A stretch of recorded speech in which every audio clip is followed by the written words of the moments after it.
Hi, welcome back to Gathering Grounds Gaming, and in this video I'm going to explore some castle scatter ruins. So I made a video a couple of months ago which was an elevated castle ruin wall. So if you haven't seen it, just check out the video, it's in one of the top corners. Now, I got loads of really positive feedback from people saying they love the style of it, they love the wall, they said it was really playable, and quite a few people asked me would I consider revisiting and making some scatter terrain to sort of go along with that piece to make it like a full table's worth of terrain. So this video today is exactly what I'm going to do. So I'm going to have a look at some pieces which sort of tie that first piece into the piece I'm going to do today. We're going to be looking at some elevation. We're going to look at revisiting some of like the style of the piece, the floors, but we're also going to have a little look at a few other sort of playable elements that I want to include into the new pieces. So as I say, if you've seen in my other videos, I'd love it if you could consider subscribing to the channel, like the video if you like it, and drop any comments about specifically what you like about the video. But what we'll do is we're going to jump down to the pad and I'll talk you through some of the pieces I'm thinking about making today and a couple of details that I want to include. Hey, so sorry about that everyone. I, as normal, forgot to press the play button, the record button. So this is what I'm thinking about. So I'm looking at some scatter ruin castle. So if anyone saw my original castle with wall, I had some lovely feedback. I'm going to have 4 pieces, okay, and I want there to be a wall piece, which I've got here. I want there to be 3 floor playability on at least one of the pieces, probably 2 of the pieces, and I want there to be a bit ability to actually make some ladders, so you can get a bit of playability from ladders. There's a couple of really good systems where you can use ladders to climb. So I'm going to talk you through the pieces. So I've got the first one here, which is going to look very similar to the original piece, with the first floor, the ground floor that you can't access. It's sort of crumbled away, but then it's basically like the original piece but with no wall attached to it. So you've got 2 bits of playability up here. The next piece, I wanted to experiment with doing like a wall section, but with like a platform that goes through a wall. So you've got some playability above through a doorway, you've got some playability at the bottom through a doorway. I think it's just some nice playability, and I've used that in another video that I'm posting in a couple of weeks' time. And then my last piece is going to be similar to the original piece, so it's going to have a section of wall, but it's only going to be a little L-shaped part of the building, so it's going to be completely open on this side with 2 platforms. Again, you can put some ladders up if you wanted to, or you can put the pieces together and create some platforms. So that's what we're going to look at. And then I've got the smaller piece here, which is just going to be a section of the main castle wall. So it sort of ties these pieces together, but it also ties these pieces to the original pieces through the walls. And then like the original, it's going to just be standard block work, so I'm not going to do anything too special. I'm just going to put some standard block work in. So what I'm going to do now is I'm going to go down, I'm going to cut the foam for this, and I'm going to cut the larger foam for the wall, and then I can start showing you how we piece it all together. The first thing I'm going to do is I've already cut the foam for the width for the walls, and I'm just adding the buttresses in using the little template I've got from Shifting Lands. If you want these templates, if you jump on the internet, you can find them under there under Shifting Lands. They're a really good company. I'm literally just marking out how high I want them to go, and I will be cutting 1 buttress off of each side because one will be pressed up against the wall. So I've made lots of loose buttresses that I can add in a bit later. And now I'm just using the foam that's going to create the first floor just to test fit it to make sure it's all to the right width and it's going to be to the right height, just so it all fits together nicely when I come to do it. And now I'm literally just adding in the block work. Like I said, this is just going to be standard block work, which is just 1 centimetre high bricks, and each brick's about 1.5 centimetres long, but I eyeball it as I go, so there's a bit of it's not too uniformed. And I'm just going to start adding sort of like doorways in at the right heights, just so for things like the castle wall, so like the doorway opens out straight onto the wall. And I'm just going to start cutting these bits out. Make sure there's a nice clean scalpel, just because, and otherwise you'll end up tearing the foam as you cut it. And I'm just scoring in all of the blocks. Little tip, make sure that you, when you score to cut out your doorways, you score away from like the archways, so you don't overscore and end up having little indentations above your doors, which is what mistake I always make.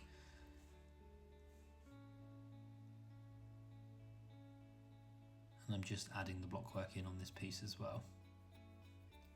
I tend to sort of do all of my, score all the blockwork, cut all the pieces, and then build them all together afterwards, so you can get into a little bit of a rhythm and routine and a little bit of a flow, because otherwise it can take a while.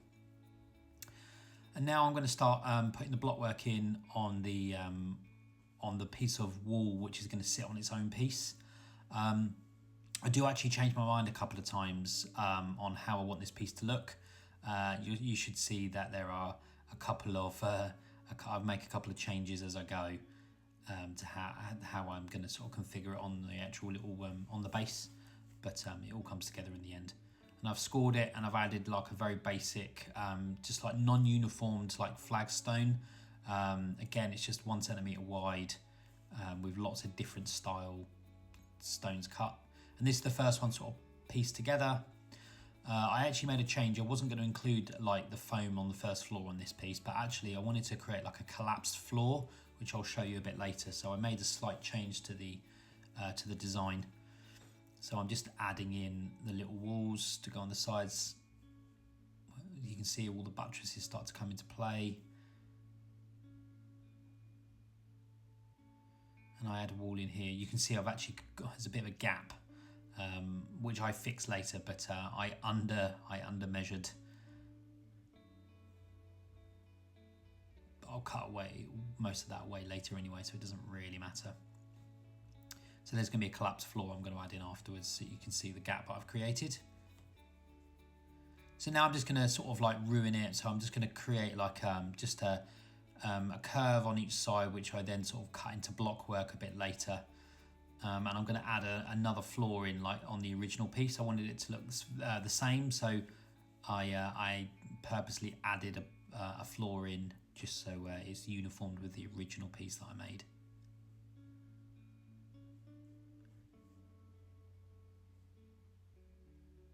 I'm just going to cut the floors.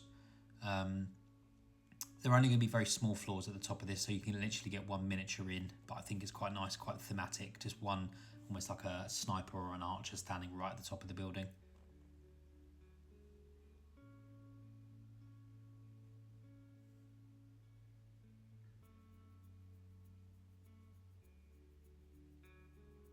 And I add one little extra block on the top just to tie the two walls together.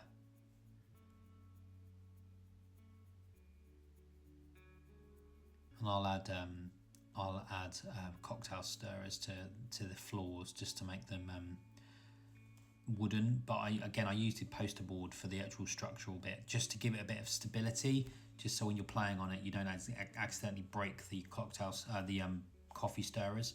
So I'm going to add the same flooring on there, so you can see I've added the collapsed bit of floor underneath. So this is where I decide to add another little bit of wall in. So I'm just doing the same. Again, it's very randomized flagstones on purpose, just so it doesn't look too uniformed and too mass produced. It just adds to the interest of the piece.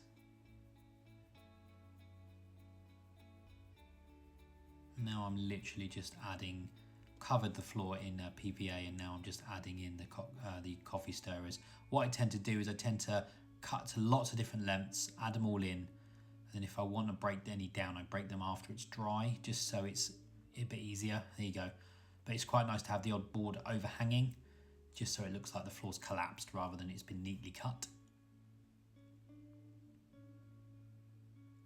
And I've just got to add the floor underneath.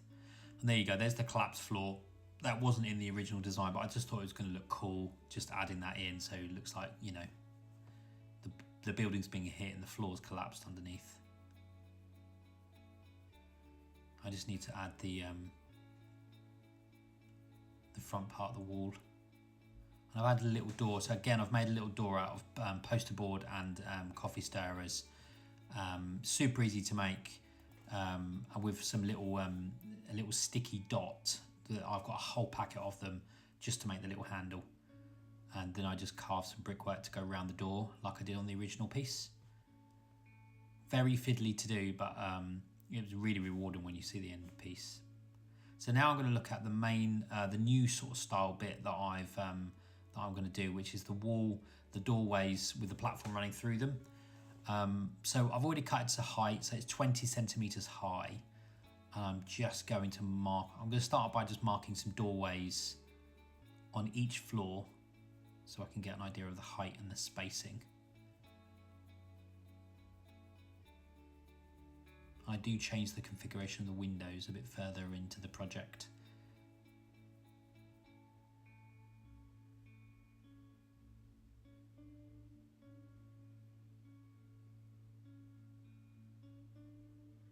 It's important to also just keep an eye on like your heights and stuff so they're all the same. So if you put the pieces together, all the floors are at the same height and they're not all different or randomized heights. That's a mistake I used to make, where I used to just add the floors in where I thought was best, but then when you bring them all together it all looks a bit weird. So I'm using the foam block. It's about 7 centimeters high, the floors, so I'm just making sure they're all at the same height across all the pieces.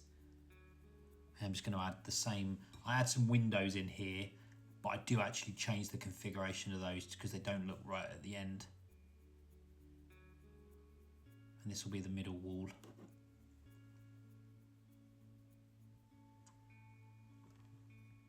Again, the great thing about it is you can just play around with it. I've sort of got an idea in my head about what I want, but actually some of it tends to change as the project sort of evolves.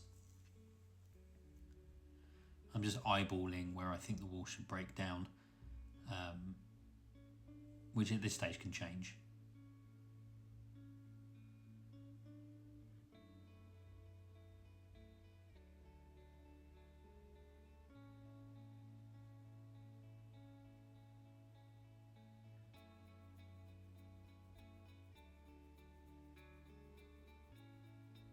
Because I'm going to ruin the piece, like in terms of the block work, I'll just make sure that I put the doorway further in. So when I cut the block work away, I don't end up cutting away the door. As you can see, I've not got lots of excess foam beyond the door to actually cut to ruin it. So I want to make sure I get that right, because otherwise it will look a bit bizarre. As you can see initially, it will look a bit weird when I cut it out, but then when I add the block work in, it does look a bit better. Well, it looks a lot better when I've done it.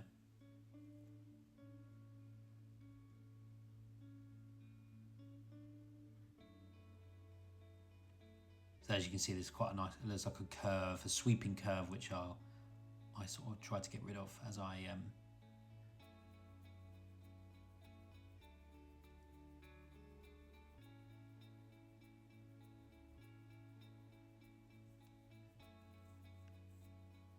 But there you go, that's after I've ruined it. So I've added the block work in and I've sort of like cut it away to create a bit more of a realistic shape. So you can see there, like, that was the curve originally.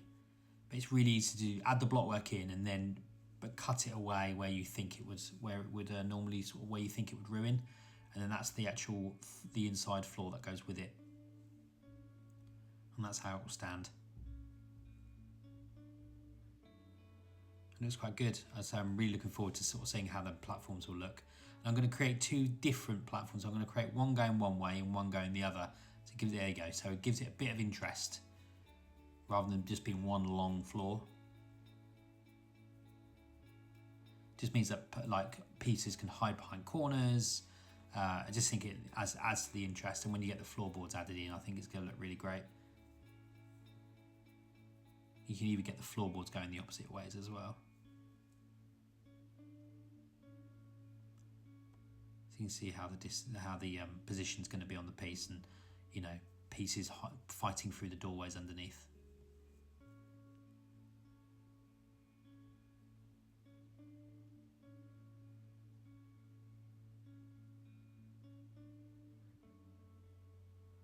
That's how it's looking. So I'll put the floors, one floor going one way and then the other floor going the other way.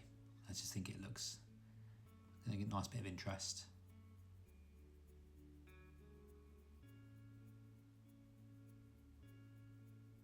It's always important that when you do these little details, as I say, you just add the details in with playability in mind, but also how the piece is going to look.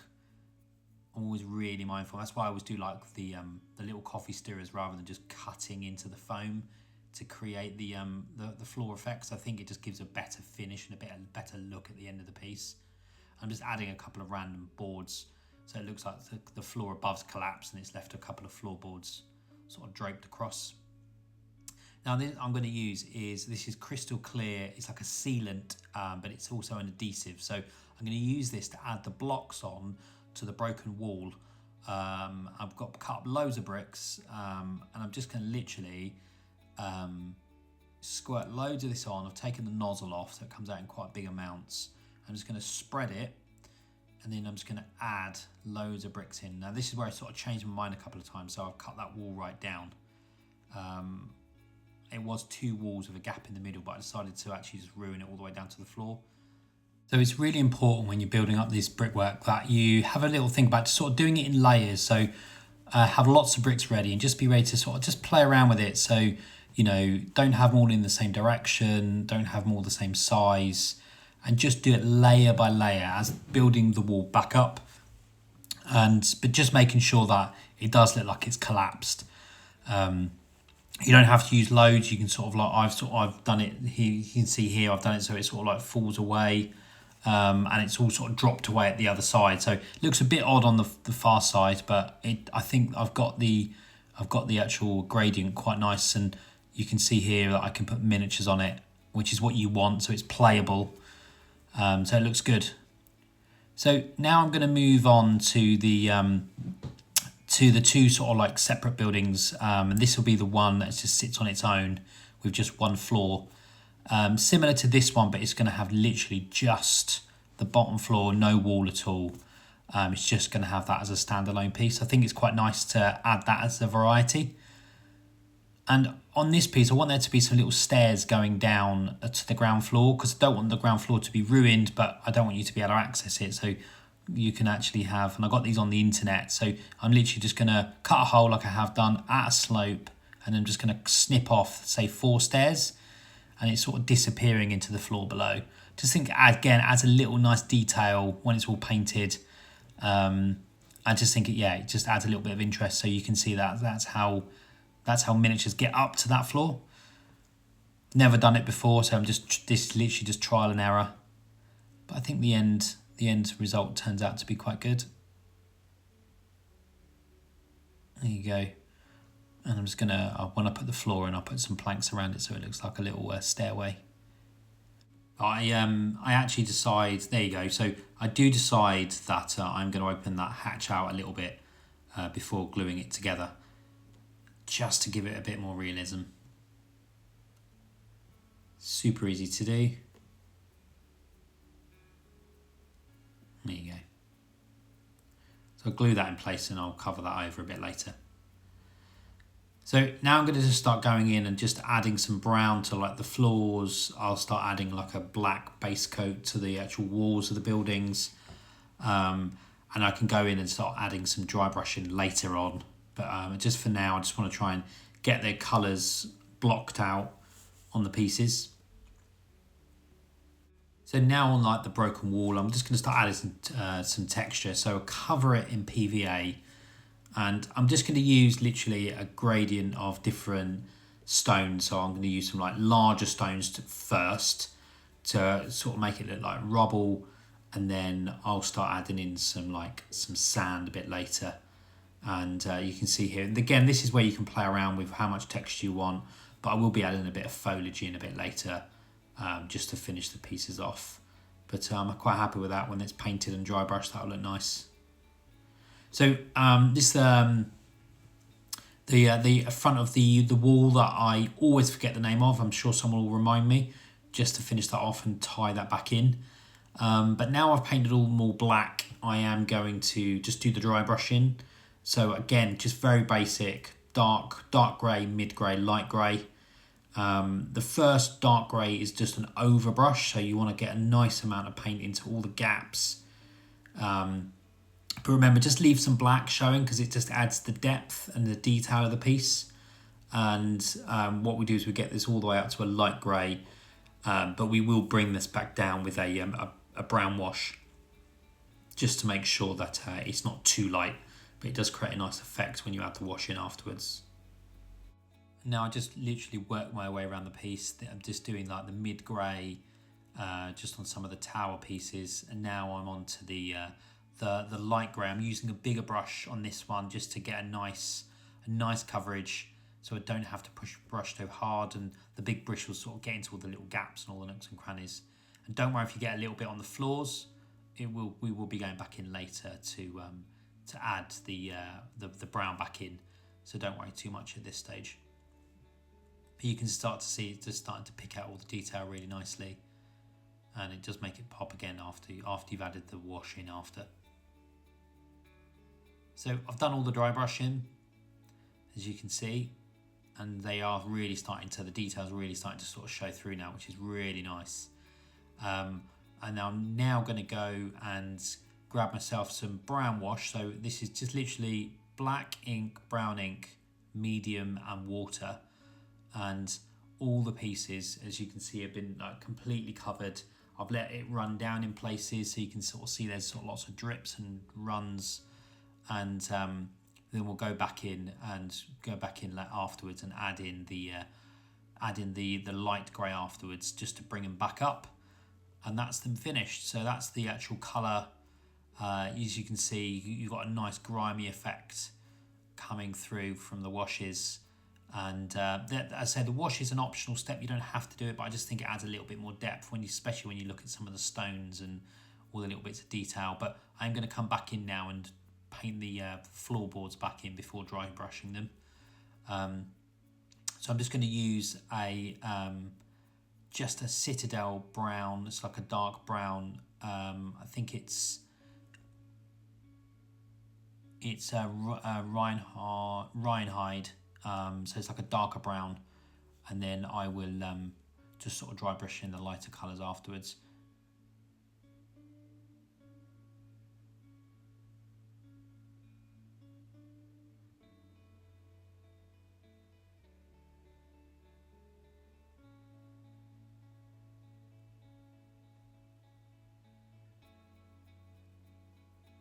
Just working my way around the piece.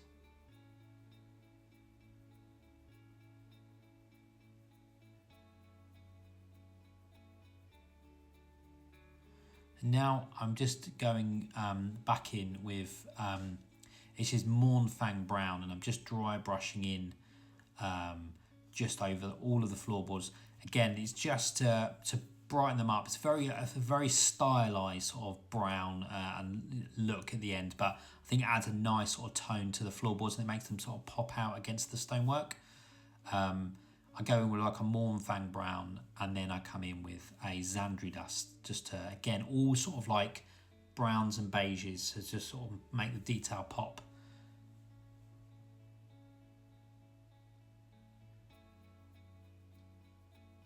I just come in with a bigger dry brush just to capture, so I can do a nice light brush with the Xandri Dust after. Lots of different ways you can paint wood. You can use contrast paint. You can use different shades of brown. These are just the browns that I use. And you can sort of highlight them even further if you want to. Yeah, so just make some pop. Just pop out at the end.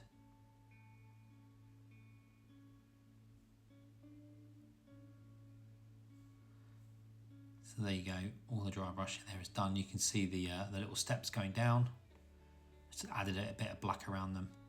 So now it's time to add the flocks. So I'm using 4 main flocks here. So and a flock for the grass is basically just a mixture of 5 different flocks with some fine foam in there as well. You can mix up whatever colour you want, but this is just what I use. It's just lots of different colours created. So first of all, for the base readies, I'm going to use, this is from Geek Gaming. So this is City Rubble. So it's a lighter rubble, but I thought that'd be good for like the stones. And this is Battle Zone Scatter, and that's from Jarvis. So it's got some nice colours in it.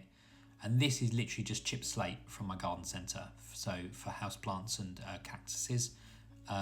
So first thing I do is I cover it all in PVA, and the first thing I'm going to do is I'm going to add the green flock.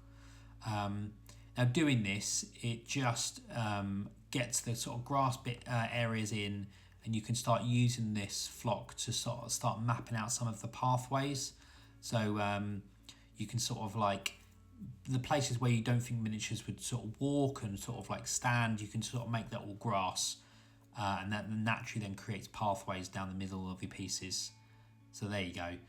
And then what we can do is we can use the arid earth and the battle zone scatter to then create the pathways afterwards. So you got your pathways. So we're going to do the arid earth first. So this is going to be the basis because it's the finer stones. And you don't have to cover all of the PVA using this because you are going to come back in with the battle zone scatter afterwards just to fill in all the gaps. And remember, this is definitely something where if you do it and then you realise you wanted a bit more, you can add a bit more afterwards because it's all going to be sealed in anyway. And then what we do is we use the battle zone scatter to scatter it down the path, but also blend it into the grass. So I'm scattering it on some of the grass areas as well, because they wouldn't be lovely finished grass areas. They would be very lots of stones and sort of rubble in them as well. So this just allows that and creates that bit of detail. But again, this is all your preference. You can do whatever colour you want in whatever style and for as much or as little. Some people just dry brush it and don't do any sort of scatter at all. And I'm just adding a bit of the battle zone scatter on the floor, top floors as well. Again, just adds a bit of colour, a bit of variation.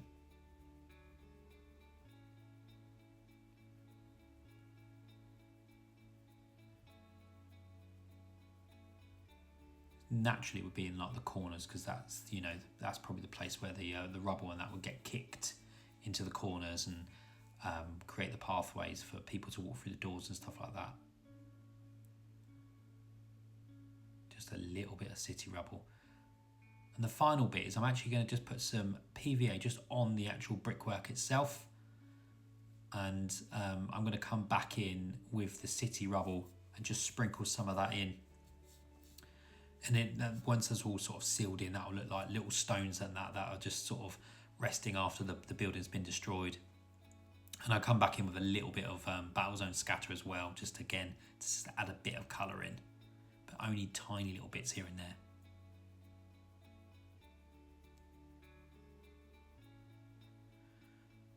And there you go. That's them all ready to be sealed in. So you can see like it's just created some nice variations just around the planks and stuff. So I'm going to add just a little bit of like, this is very sort of more coarse foliage, and it's just going to create some bushes. So like I've done on this piece here, just in some of the corners where some little bushes and that would grow. And now I'm going to seal it in. So this is isopropanol. So what isopropanol basically seals it all in, and then I'm going to syringe some matte sealant, so which is matte varnish, PVA and water.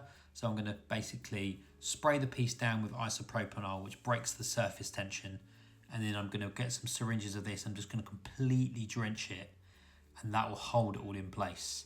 It'll just go rock solid. And here you go, this is the finished piece. So you've got the wall there. I've tried to create like a wall with the other pieces behind. So it almost creates a little bit of a story about what you could be using it for, what battle could be happening.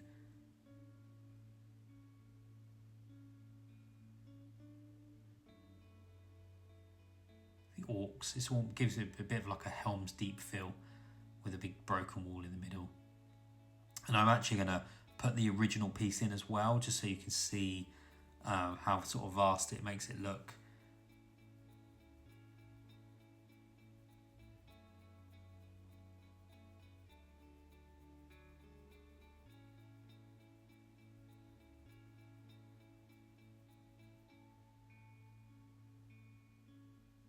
And this is the whole, this is the original piece, so it's got a nice long wall.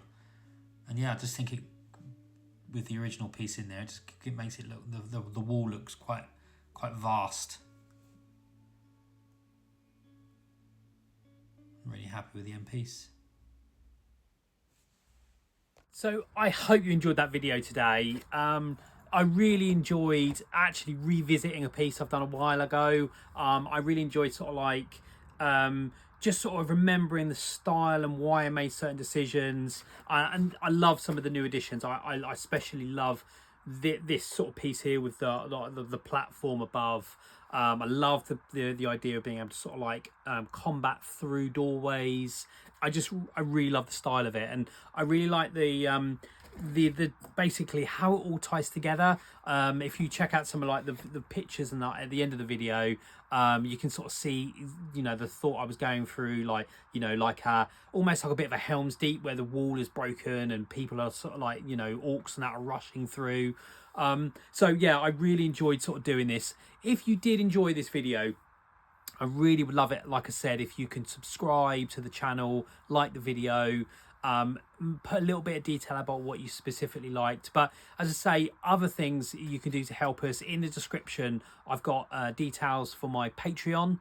I've got details for my Etsy store where I sell some of these items that I've actually made on the channel, plus a lot of other different items. And I've also got a little caption, which is a little link that allows you to sort of buy me a coffee, donate a little bit of money towards all of the work that I do. If you don't want to sign up to Patreon long term, you can literally just give me a one-off, like buy me a coffee, which will be really helpful. Just sort of helps me, allows me to spend more time sort of doing this type of work. But as I say, if you like this video, consider like jumping across and seeing some of my other work. If you haven't seen it already, it'd be great for you to watch the original castle wall video, and I've got loads of other similar builds in the same sort of style. So as I say, thanks very much for joining, and until the next time, I look forward to seeing you.